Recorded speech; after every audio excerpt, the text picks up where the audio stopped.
23절에서 37절까지 말씀입니다. 신약성경 193페이지에 있는 말씀입니다. 사도행전 4장 23절부터 37절까지 말씀 우리 한 목소리로 다 함께 읽도록 하겠습니다.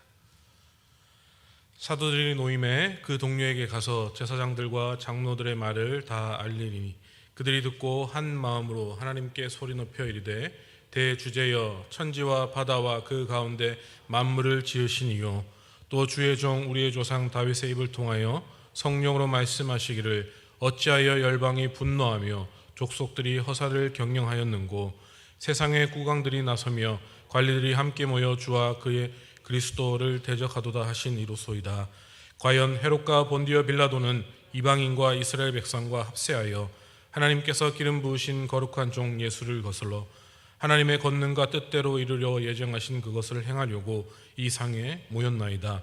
주여 이제도 그들의 위협함을 굽어 보시옵고 또 종들로 하여금 담대히 하나님의 말씀을 전하게 하여 주시오며 손을 내밀어 병을 낫게 하옵시고 표적과 기사가 거룩한 종 예수의 이름으로 이루어지게 하옵소서 하더라. 빌기를 다음에 모인 곳이 진동하더니 무리가 다 성령이 충만하여 담대히 하나님의 말씀을 전하니라. 믿는 무리가 한 마음과 한 뜻이 되어 모든 물건을 서로 통용하고 자기 재물을 조금이라도 자기 것이라 하는 이가 하나도 없더라. 사도들이 큰 권능으로 주 예수의 부활을 증언하니 무리가 큰 은혜를 받아 그 중에 가난한 사람이 없으니 이는 밭과 집이 있는 자는 팔아 그 판 것을 값을 가져다가 사도들의 발 앞에 두매 그들이 각 사람의 필요를 따라 나눠 줌이라. 구브로에서 난 레위족 사람이 있으니 이름은 요셉이라. 사도들이 일컬어 바나바라 번역하면 위로의 아들이라 하니 그가 밭이 있음에 팔아 그 값을 가지고 사도들의 발 앞에 두니라. 아멘. 오늘 우리가 읽은 이 본문은 이 사내들인에 의해 석방된 사도들을 맞은 초대교회 성도들의 반응에 대한 기록을 기록하고 있는 것입니다. 사도들은 석방되자마자 곧바로 그 동료에게 가서 사내들인이 전도를 금지시켰다라는 소식을 전하고 있습니다. 이 소식은 그동안 하나님의 크신 은혜 가운데 탄생하여 순탄한 부흥의 기로에 있던 초대교회에게 처음으로 위기의식을 느끼게 만든 불길한 소식이었습니다. 당시 초대교회는 두 가지 갈림길에 놓이게 되었습니다. 만일 초대교회가 사내들인의 명령에 불복하고 복음을 계속 전하였다면 그 초대교회 성도들의 생명이 위험해질 수도 있었습니다.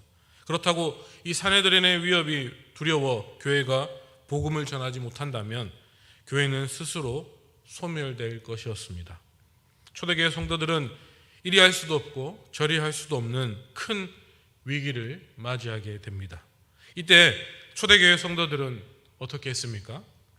당황해하고 불안해하며 대책회의를 했습니까? 아니면 교회 공동체에 소동이 일어났습니까? 아니면 열심당처럼 칼을 품고 다니며 대항하였습니까? 아니면 사두개인들처럼 로마 정부와 적당히 타협했습니까? 이 모든 것이 아닙니다. 이 위기의 소식을 듣고서 그들은 마음을 같이하여 한 마음으로 기도하기 시작하였습니다. 예수님께서는 요한복음 14장 14절에 내 이름으로 무엇이든지 내게 구하면 내가 행하리다 라고 약속하셨습니다. 그러기에 주의 백성들은 기도하는 것은 당연한 것입니다. 이처럼 기도는 성도들이 가진 특권 중에 특권입니다. 그러나 이 기도가 때로는 약한 것 같고 어리석은 것처럼 여겨질 때가 있다는 것이죠. 아무리 기도해도 좀처럼 응답이 나타나지 않을 때도 있습니다. 그러다 보니까 믿는다고 하는 그 믿음의 사람들도 그 사람들 중에서도 문제가 생기면 나름대로 이것저것 다 해보다가 안 되면 마지막에 기도나 해보자라고 하며 기도를 합니다. 그러나 우리 믿음의 선배들은 한결같은 고백은 기도는 최후의 방법이 아니라 최우선의 방법이다라고 말하고 있습니다. 기도는 하나님으로부터 도움을 받는 가장 강력한 수단이기에 성도에게 있어서 승리의 비결은 오직 기도밖에 없다는 것이 그분들의 삶의 고백입니다. 그러니 어찌 기도하지 않을 수 있겠습니까? 기도해야 한다라는 것이죠. 그것이 성도들이 해야 할, 성도들이 나아가야 할, 성도들이 붙잡아야 할 방법이다라고 말하고 있는 것입니다. 그렇다면 만일 여러분이 이러한 고난에 직면하게 되면 어떤 기도를 하시겠습니까? 기도를 하는데 고난 앞에 직면하게 되면 어떻게 기도하시겠습니까? 아마도 대부분의 성도들이라면 이런 초대교회의 상황에 놓여 있다면 하나님, 악한 대적자들을 벌하시고 교회를 지켜주옵소서라고 기도할 것입니다. 박해의 환경을 바꾸어달라고, 지금 나에게 처해 있는, 지금 나를 가로막고 있는 이 환경을 바꾸어달라고 기도할 것입니다. 그런데 제자들은, 주님을 따르는 제자들은 달랐습니다. 주님을 따르던 제자들은 이렇게 기도하고 있습니다. 우리 다 함께 29절과 30절 말씀을 함께 읽어보겠습니다. 주여, 이제도 그들의 위협함을 굽어 보시옵고 또 종들로 하여금 담대히 하나님의 말씀을 전하게 하여 주시오며 손을 내밀어 병을 낫게 하옵고 표적과 기사가 거룩한 종 예수의 이름으로 이루어지게 하옵소서 하더라. 아멘. 여기서 담대히 하나님의 말씀을 전하게 하여 주시오며 라고 기도하고 있습니다. 이 기도의 뜻이 무엇입니까? 그들은 자기를 둘러싼 박해가 사라지기를 원하지 않았습니다. 오히려 고난 가운데 믿지 않는 사람들을 구원하기 위한 하나님의 능력이 나타내기를 원했습니다. 그래서 온갖 박해와 고난 앞에서도 담대히 하나님의 말씀을 전하게 해달라고 기도하고 있는 것이죠. 여기에 담대함이란 이 단어에는요, 현재의 어려운 상황에도 불구하고 전혀 협박을 받지 않는 것처럼이라는 뜻을 담고 있습니다. 다시 말해 담대하기 위해서는 현재를 초월할 수 있어야 한다라는 것이죠. 담대하기 위해서는 현재의 상황을 뛰어넘을 수 있어야 한다라고 말씀하고 있는 것이죠.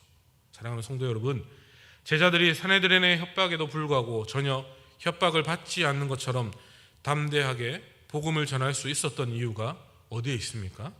그들이 산헤드린의 권력과 영향력을 모르기 때문이 아닙니다. 그들은 산헤드린에 의해 아무 죄 없는 예수님이 십자가에 처형당하셨다라는 것을 누구보다 잘 알고 있었습니다. 수많은 사람들로부터 존경받고 추앙받던 예수님을 몇몇 사람을 시켜서 거짓 제목으로 고발하게 하고 거짓 증인을 내세워서 예수께서 성전을 모독했다고, 하나님을 모독했다고 증언하게 함으로써 예수님을 찬양하던 수많은 사람들이 예수님을 십자가에 못 박으라고 소리치게 조작한 자들이 바로 그들이었습니다. 예수님의 십자가 처형에서 보았듯이 그들은 자기들의 이익을 위해서라면 언제든지 음모를 만들어서라도 자기들이 원하는 것을 이루는 곳이 바로 당시 이 산헤드린의 실체였습니다. 그런데도 제자들은 그런 산헤드린을 전혀 두려워하지 않았습니다. 산헤드린의 위협을 가해와도 그들은 담대하게 복음을 전했다라는 것이죠. 그들에게는 두려움이 없었습니다. 그런 무서운 산헤드린이 그들을 협박하고 그들을 옥죄어와도 그들은 담대함으로 그 무서움을 떨쳐버리고 그 두려움을 이겨내고 복음을 전했다라고 말씀하고 있는 것이죠. 이것이 우리 성도들이 본받아야 할 모습이다라는 것이죠. 복음을 증거하기 위해서 우리는 그 어떤 두려움도, 그 어떤 어려움도 이겨내야 한다라는 것이죠. 그렇게 담대하게 복음을 증거할 수 있는 운하교회 모든 성도님들이 다 되시기를 바라겠습니다. 그렇다면 무엇이 이 제자들로 하여금 두려움을 떨쳐버리고 전혀 협박을 받지 않는 것처럼 담대하게 복음을 전하게 만들었을까요?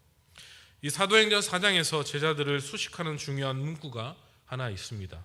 그것은 성령이 충만했다라는 것입니다. 성령이 충만했다.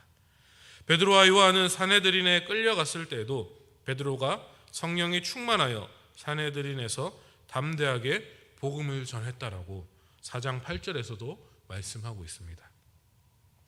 베드로가 산헤드린에서 담대하게 예수님을 증거할 수 있었던 것은 오직 하나, 성령이 충만했기 때문이었습니다.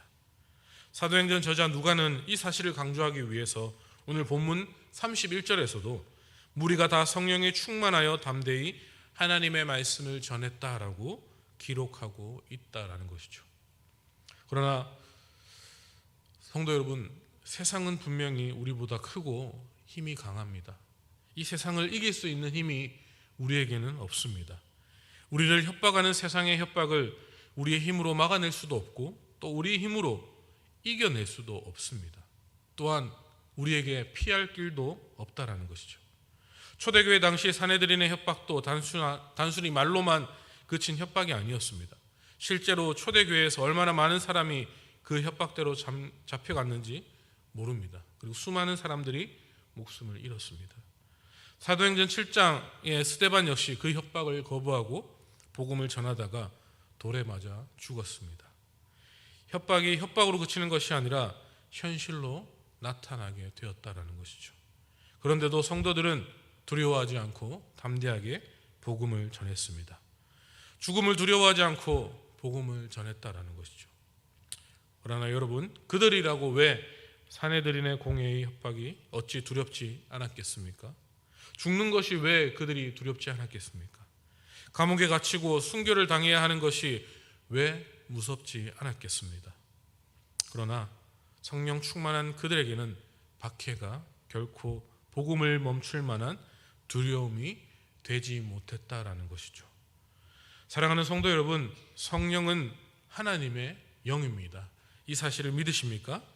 하나님의 영이 내 안에 임재하셔서 내 마음을 다스리시면 세상에 그 무엇도 두렵지 않게 되는 것이죠. 세상을 창조하시고 세상을 섭리하시는 하나님께서 내 안에 계셔서 나를 지켜주시고 내 인생의 주인이 되시는데 세상의 위협이 어찌 두렵겠습니까? 어떠한 것으로 우리를 막을 수 있겠습니까? 그러나 상해드린 공회가 제자들을 위협할 때 그들은 두려워하지 않고 그들은 기도하였습니다. 모인 곳이 진동하면서 성령 충만으로 하나님께서 그들의 기도에 응답하셨다는 확증을 보여주셨음에도 상해드린 공회의 위협이 사라진 것은 아니었습니다. 눈에 보이는 변화는 아무것도 없었습니다. 가난에서 해방된 것도 아니었습니다. 질병에서도 고침받는 것도 아니었습니다. 그들을 위협하는 사내들인의 위협이 철회된 것도 아니었습니다. 기도하기 전이나 기도를 통해 응답받은 후에나 그들이 처한 환경에서 변화된 것은 아무것도 없었습니다. 하지만 달라진 것이 하나 있었습니다. 달라진 것 오직 하나였습니다.